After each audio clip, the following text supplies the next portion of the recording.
Good evening. My name is Danyiel, Rabbi Danyiel, and I'm coming to you to tell you a little bit about shades of meaning in the Hebrew and how this affects our understanding of Scripture. We're dealing with Genesis chapter 1, one of my favorite chapters, and I love to talk about it as much as I can. It's beautiful on the inside. There's a couple words that we're talking about creation here.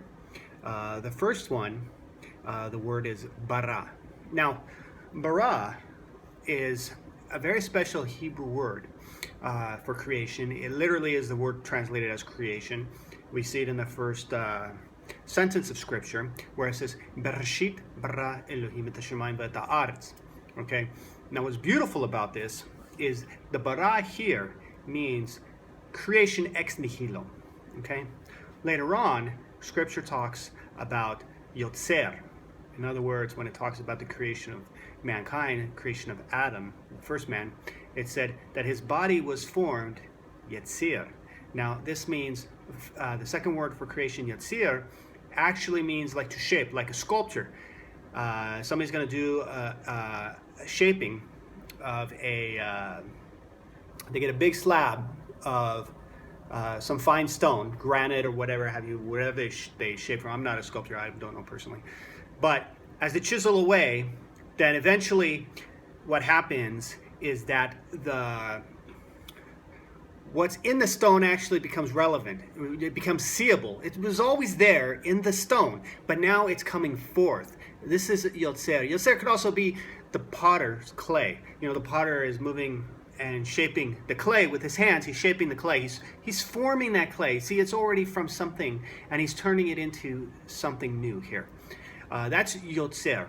The third is Asah, to make. This is basically a carpenter, a furniture maker, takes some wood, and he takes the wood, several pieces of wood, some nails, some glue, whatever the case may be, in the project he's making, and he makes himself a table.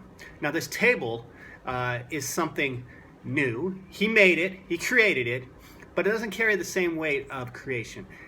So there's three main types of creation we're talking about. We're talking about Bara, which means ex-Nihilo. We're talking about Yetzer, which means to shape or to form. And the third one we're talking about Asah, which is to make. Okay. Now the beauty here in the shades, the various shades of meaning, is that in Genesis 1:1 we see that ex-Nihilo creation, that Bara, because God, it says in the beginning God's created the heavens and the earth.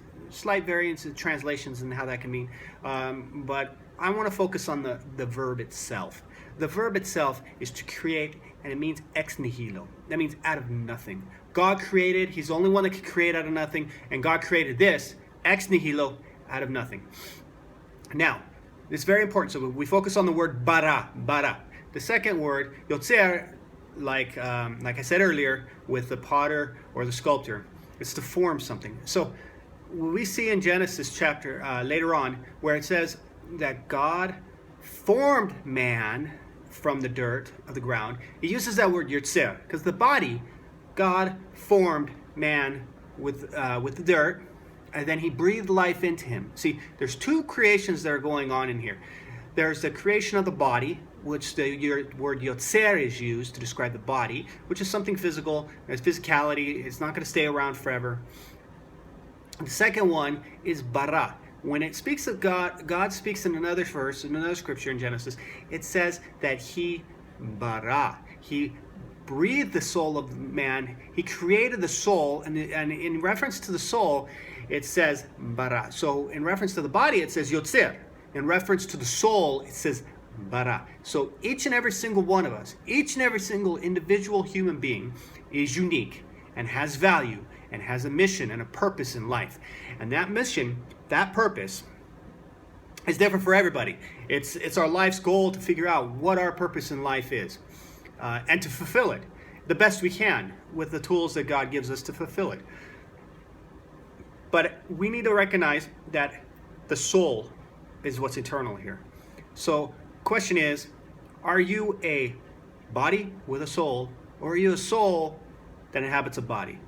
And if you're thinking eternally, you're thinking about the soul, you're thinking about being eternal, the answer is you are a soul that inhabits a body. And your soul is very unique. It is God breathed in each and every single individual. And when you take that perspective, then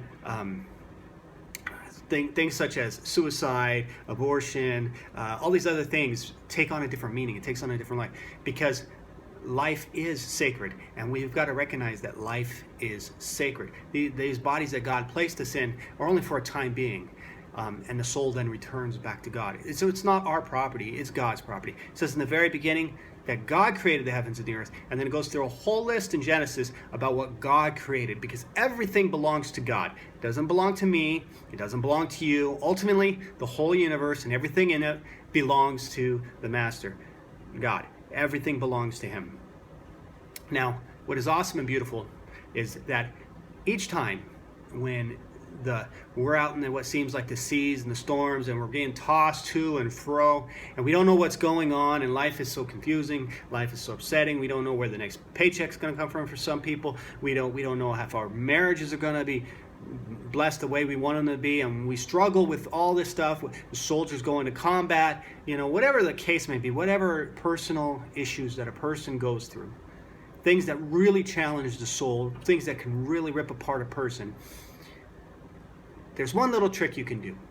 One little trick to always keep that positive. Always keep that. Just recenter yourself, to refocus yourself. And that is to look at your fingers. See, if you look at your finger, look at it very carefully. Okay? That fingerprint. Nobody else in this world has a fingerprint like yours. Your fingerprint is unique and by itself. Two identical twins, you would think they have identical fingerprints too. Nope.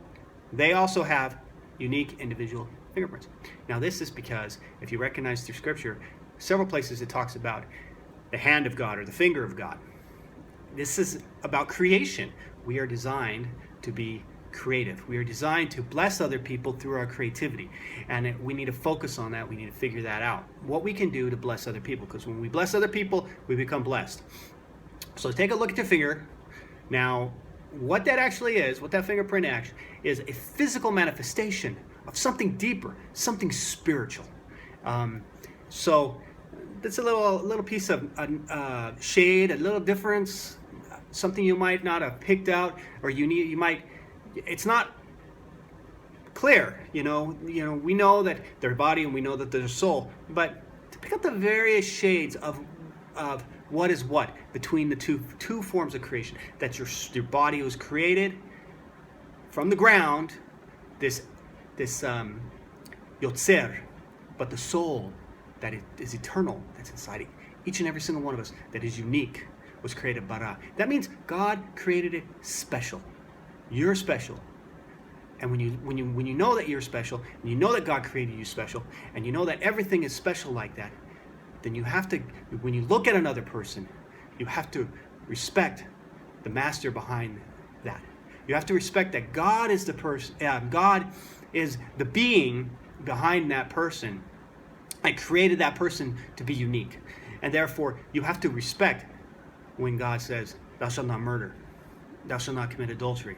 There are all these other things in the 10 sayings, often understood as the 10 Commandments.